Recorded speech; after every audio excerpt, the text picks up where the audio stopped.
स्वागत है मेरे YouTube चैनल पे। तो दोस्तों, वीडियो शुरू करने से पहले मैं आपसे गुजारिश कर रहा हूँ, अगर आप इस चैनल पे नए हैं तो प्लीज़ चैनल को सब्सक्राइब कर दें और सभी इस वीडियो को लाइक कर दें, क्योंकि हम आपके लिए जो ऐसी नई नई अपडेट्स और इन्फॉर्मेशन लाते रहते हैं। तो दोस्तों, जैसे कि आप देख सकते हैं इस वीडियो में मैं ज़कात फाउंडेशन ऑफ इंडिया की जो वेबसाइट है उस पर हूँ, और आपको थंबनेल से भी पता चल गया होगा कि इस वीडियो में जो है हम आपको जनरल इन्फॉर्मेशन देंगे, आपको ज़कात फाउंडेशन ऑफ इंडिया के बारे में। आप प्रिपरेशन कर रहे होंगे यहाँ पे जो यूपीएससी की कोचिंग या एसएससी की कोचिंग के लिए, तो ज़कात फाउंडेशन ऑफ इंडिया यहाँ पे जो है सब्सिडाइज्ड यहाँ पे वे में आपको यहाँ पे कोचिंग कराता है, जो कि इसमें अच्छी कोचिंग होती है। 2 साल के लिए जो है आपको इसमें जो है एडमिशन मिल जाता है। तो इसकी जो भी टर्म्स एंड कंडीशन है, बेसिकली इसमें जो भी टर्म्स हैं या जनरल इन्फॉर्मेशन है, कैसे जो आप इसमें एडमिशन लेंगे या क्या होगा, इसमें सारी इन्फॉर्मेशन हम आपको देंगे। और इसका जो सेल्फ फाइनेंस का ऑप्शन है उसमें क्या होता है, उसकी एलिजिबिलिटी क्राइटेरिया वगैरह जो भी है, सारी इन्फॉर्मेशन जो है इस वीडियो में हम आपको देंगे। तो वीडियो जो है आपके लिए काफ़ी जो है बेनिफिशियल होगा, तो जो है वीडियो को लास्ट तक देखिए। तो यहाँ पे जैसे कि आप देख सकते हैं यहाँ पे general terms of the JFI fellowship, तो इसकी फेलोशिप की क्या जो टर्म्स वगैरह इसके बारे में हम देखेंगे। तो यहाँ पे जैसे है जेडीएफआई सिलेक्ट जो है यहाँ पे सिलेक्ट करता है, उनको जो है एकोमोडेट्स करता है, कोचेस करता है, कोचिंग देता है। यहाँ पे लिमिटेड नंबर ऑफ जेडीएफआई फेलोज़, यानी कि इसमें कुल आपको जो है 180 से लेकर जो है 200 सीट्स जो है आपको इसमें देखने को मिलेगी। और इसके जो एकेडमिकली जो मेरिटोरियस यहाँ पे जो कैंडिडेट्स होते हैं, जो सीरियस इंटरेस्ट के साथ जो है अपीयर करते हैं, जो हाईली कम्पिटिटिव जैसे सिविल सर्विस एग्जामिनेशन हो गया, जो यूनियन पब्लिक सर्विस यूपीएससी के दौरान कराया जाता है यहाँ पे, तो वैसे कैंडिडेट्स को जो है यहाँ पे चांस दिया जाता है। यहाँ पे फॉर्म निकलते हैं जो कि ऑल इंडिया मतलब इसका जो है कंपटीशन होता है, तो इसमें आप पार्टिसिपेट कर सकते हैं।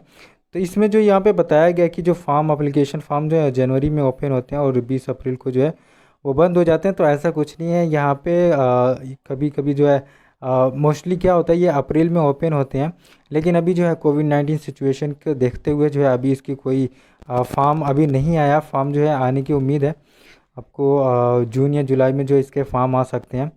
तो इसके अलावा ये तो इसके जो टेस्ट सेंटर होते हैं जो यहाँ पे जो बेसिकली होते हैं यहाँ पे दिल्ली, श्रीनगर है, यहाँ पे मलापुरम, कोलकाता, लखनऊ, भोपाल, यहाँ पे वडोदरा एंड औरंगाबाद यहाँ पे जो होता है, ये जो इसके जो है कुछ टेस्ट सेंटर होते हैं यहाँ पे। उसके अलावा यहाँ पे अप्लाई कैसे करना होता है, तो यहाँ पे बताया गया इसकी कि कोई भी बेसिकली एक एलिजिबिलिटी क्राइटेरिया यहाँ पे बताई गई कि कोई भी ग्रेजुएट जो कि 19 साल से लेके जो 28 साल का है, यहाँ पे दिया हुआ है एज ऑन 1 सितंबर of the year which the UPSC prelims is held, for which the selection procedure is organised are invited to apply only. तो इसमें जो है 19 से लेके अगर 28 ईयर के बीच में है तो आप यहाँ पे अप्लाई कर सकते हैं। और उसके बाद जो है यहाँ पे अपर लिमिट की जो एज लिमिट की बात की गई यहाँ पे, तो अगर कोई जम्मू एंड कश्मीर वगैरह से यहाँ पे जो एसटी बिलोंग करता है, तो वो जो यहाँ पे 30 ईयर्स भी होंगे तो उनका जो है यहाँ पे एडमिशन या फॉर्म भर सकते हैं यहाँ पे। और यहाँ पे कि no monetary allowance is admissible for the appearing in at the test and interview. तो इसके बाद जो यहाँ पे जो है सिलेक्शन प्रोसीजर यहाँ पे दिया गया है। सिलेक्शन प्रोसीजर कैसे होता है यहाँ पे, तो कैंडिडेट्स जो अपीयर करेंगे वो जो है इंग्लिश मीडियम में अपीयर करेंगे। इसका जो भी एमसीक्यूज टाइप होता है यहाँ पे, जो कि रिटन टेस्ट होता है यहाँ पे 1 घंटा 15 मिनट का यहाँ पे होता है, रिटन टेस्ट होता है और यहाँ पे इंटरव्यू भी होता है। तो यहाँ पे बताया गया है कि कैसे होता है यहाँ पे। तो यहाँ पे जो पहला तो है रिटर्न का होता है, जिसमें जनरल स्टडीज़ होता है, एप्टीट्यूड टेस्ट होते हैं on the pattern of UPSC civil service prelims, और इससे होता है 150 वर्ड्स का। तो अगर आपको इसके सिलेबस के बारे में पता करना होगा तो इसका सिलेबस यही होगा कि जो इसमें रिटर्न होता है, जो सिविल सर्विसेज यूपीएससी का जो प्रीलिम्स का जो सिलेबस है उसके बेस पे ही होता है। इसमें जनरल स्टडीज़ और एप्टीट्यूड टेस्ट होते हैं, और यहाँ पे एस्से भी आपको देखने को मिलेगा जो कि 150 वर्ड्स में होते हैं, और इसकी दोनों इसकी मीडियम जो है इंग्लिश होती है।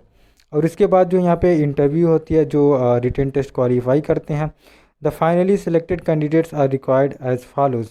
तो यहाँ पे जो है फिर उनको यहाँ पे ज्वाइनिंग वगैरह होती है। तो ज्वाइनिंग में जो है यहाँ पे आपको जो इसकी कोचिंग दिल्ली में है वहाँ पे आपको रिपोर्ट करना होता है। फिर उसके बाद जो है डिपॉजिटिंग ओरिजिनल्स, तो आपको यहाँ पे जो है आपकी जो भी मार्कशीट वगैरह होती है, सर्टिफिकेट डिग्री वगैरह होती है, पोस्ट जो भी होती है जो आपने भरा हुआ है फॉर्म में, वो जो है यहाँ पे आप ZFI में आप उसको जो है डिपॉजिट करेंगे। फिर उसके बाद जो यहाँ पे बी में दिया कि if any reason candidate needs to that any of all the degree certificate be returned or him earlier than entire amount incurred including by the subsidization on his or coaching and residence by ZF has to be refunded by him or, तो मतलब ऐसा कोई भी situation आती है जिसमें आपको जो है वापस लेना है या नहीं करना है, तो उसमें जो है सारे जो आपका डिपॉजिट उसमें जमा होता है, तो उसमें से जो भी उनका जो खर्चा होता है वो उसमें से इनकर्ड कर लेते हैं, उसमें से डिडक्ट कर लेते हैं और बाकी जो है आपको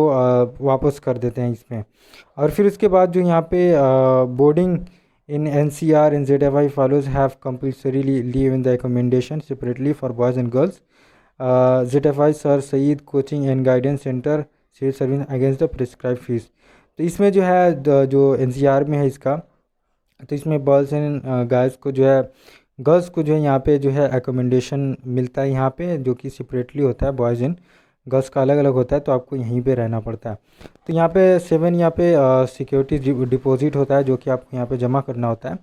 इन addition at the time of registration before joining each candidate has to deposit the prescribed security deposit returnable not earlier than July 31st of the year that falls 2 years after the years during which the selected ZFI follows the SSC CGC। तो इसमें क्या होता है कि जब आप इसकी जो सिक्योरिटी डिपॉजिट जब जमा करते हैं, तो जब आप एडमिशन लेते हैं तो सबसे पहले आपको जो इसकी सिक्योरिटी जो डिपॉजिट है वो जमा करनी होती है। ये जो है रिटर्नेबल होती है, लेकिन रिटर्न कब की जाती है, जब आप 2 साल कंप्लीट कर लेते हैं, तो उस साल के जो जुलाई का जो 31st डेट होती है उसमें जो है आपको यहाँ पे रिटर्न करना होता है। फिर उसके बाद जो एफिडेविट है, आपको यहाँ पे एफिडेविट होना तो देना होता है कि each ZFI follows has to file an affidavit with ZFI as prescribe contents. तो सबसे पहले इसमें क्या होता है कि ZFI partly financed coaching PFC taking into consideration the candidates and his her family's financial capacity, ZFI sponsored the fees, coaching and test series up to the prescribed maximum extent of the net amount. The balance amount is deposited in advance with the ZFI by the ZFI fellow. Sum is applicable for the test and series 2। तो यहाँ पे क्या होता है कि कुछ जो ऐसे फाइनेंशियली जो वीक होते हैं, जो कैपेसिटी नहीं होती है, उनका जो है यहाँ पे ZFI स्पॉन्सर्ड करते हैं। यहाँ पे उनकी फ़ी वगैरह जो कोचिंग की फ़ी है, टेस्ट सीरीज़ की फ़ी है, उनको जो यहाँ पे स्पॉन्सर्ड करते हैं, स्पेसिफिकली बताया गया यहाँ पे। तो इनकी जो कंडीशन है कि क्या फ़ीस होती है और कितना ये कम करते हैं, तो एक और वीडियो जो है मैं इसमें बता दूंगा कि जो भी फ़ीस वगैरह होती है उसको लेकर, तो इस पे जो है आप चैनल को सब्सक्राइब करके रख सकते हैं, तो आपको जो वीडियो मिल जाएगी। तो यहाँ पे सबसे इम्पोर्टेंट पॉइंट यहाँ पे ये कि 10 है, सेल्फ फाइनेंसिंग का भी इसमें ऑप्शन आपको मिलता है। तो यहाँ पे जो कैंडिडेट से होते हैं, bright candidates who do not make it to the ZFI merit list are also considered for the admission. तो यहाँ पे जो ऐसे होते हैं कि जो मेरिट लिस्ट में नाम नहीं आता जिनका, वो भी यहाँ पे एडमिशन ले सकते हैं। Payment against full yet subsidise coaching, तो यहाँ पे आपको फुल पेमेंट करनी होती है, लेकिन जो कोचिंग होती है ओनली वही आपको सब्सिडाइज्ड मिलती है यहाँ पे। लेकिन जो है यहाँ पे जो पूरी कोचिंग फ़ी है, यहाँ पे आपको जो है 1.5 लाख जो है आपको यहाँ पे जमा करने होते हैं। This is addition to the hostel charges in the security deposit. तो इसमें जो है आपको हॉस्टल एंड एकोमोडेशन चार्जेस वगैरह आपको इसमें शामिल है, और इसकी जो है सिक्योरिटी डिपॉजिट भी इसमें शामिल है, जो कि आपको बाद में वापस कर दी जाएगी, सिक्योरिटी डिपॉजिट ऑनली। और यहाँ पे all other requirements are same as PFC candidates. तो यहाँ पे इस सारी रिक्वायरमेंट जो है सेम होती है, जैसे कि अदर स्टूडेंट होंगे जो मेरिट लिस्ट में आएंगे। लेकिन इसमें क्या होता है, लेकिन सेल्फ फाइनेंस के लिए फाइनेंस का जो ये होता है, इसमें आपको एडमिशन लेने के लिए क्या होता है कि जब आप फॉर्म आते हैं तो आपको फॉर्म भरना होता है। अगर आपका नाम मेरिट में नहीं आता है तो आप खुद जाके जो है वहाँ पे सेल्फ फाइनेंस की मदद से जो है वहाँ पे एडमिशन ले सकते हैं। तो यहाँ पे जो 11th नंबर जो है मोड ऑफ़ पेमेंट बताया गया कि कैसे यहाँ पे पेमेंट करनी है। तो पेमेंट तो वही है, आप जैसे थ्रू द बैंक ड्राफ्ट आपको यहाँ पे करना होता है।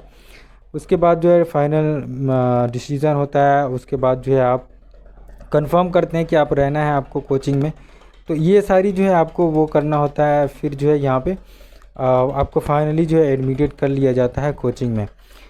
तो ये जो है जनरल इंफॉर्मेशन या जनरल टर्म्स हो गई हैं ZFI के बारे में, जो कि आपको जाननी ज़रूरी हो जाती हैं अगर आप ZFI या अदर्स कोचिंग के लिए, क्योंकि अब बहुत सारी ऐसे रेजिडेंशियल कोचिंग हैं। ये भी एक ऑर्गेनाइजेशनल कोचिंग है जो कि सबसे सब्सिडाइज्ड वे में जो है आपको यहाँ पे कोचिंग कराती है।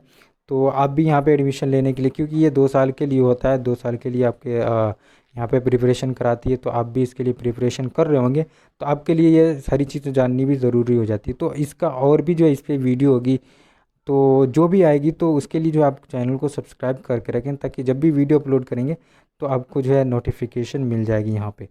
तो इस वीडियो में इतना ही, फिर मिलते हैं नेक्स्ट वीडियो में। तब तक के लिए थैंक यू।